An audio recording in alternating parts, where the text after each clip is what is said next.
50 জন মানুষ আমল করে যে পরিমাণ সওয়াব পাবে, ওই সময় এই রকম প্রতিকূল পরিবেশে যিনি নিজের ঈমানকে, নিজের আইডেন্টিটিকে, নিজের আমলকে, নিজের মুসলমানিত্বকে যে ব্যক্তি বুলন্দ করে রাখবে, উঁচু করে রাখবে, ধরে রাখতে পারবে, আল্লাহ তাআলা তাকে 50 জন মানুষের আমলের সমপরিমাণ সওয়াব তাকে দান করবেন।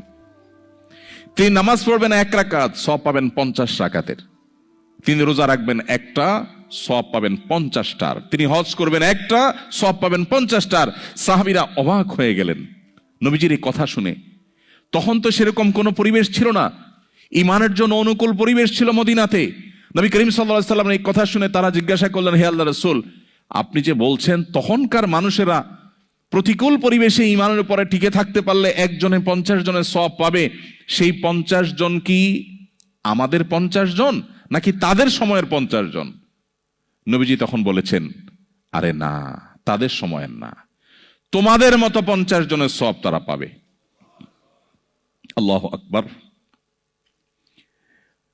সাহাবায়ে কেরামের যে মর্যাদা, সেটা নতুন করে বলার অপেক্ষা রাখে না।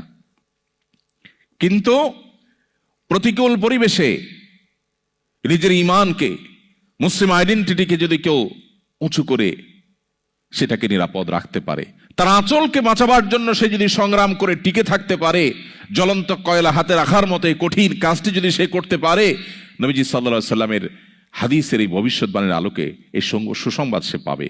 আল্লাহ তাআলা আমাদের সবাইকে শক্তিশালী ঈমানের অধিকারী হওয়ার মধ্য দিয়ে এই প্রতিকূল পরিবেশে আমাদের ঈমানকে, আমাদের আইডেন্টিটিকে, আমাদের ইসলামকে আল্লাহ তাআলা সেফ এবং নিরাপদ রাখার তৌফিক দান করুন।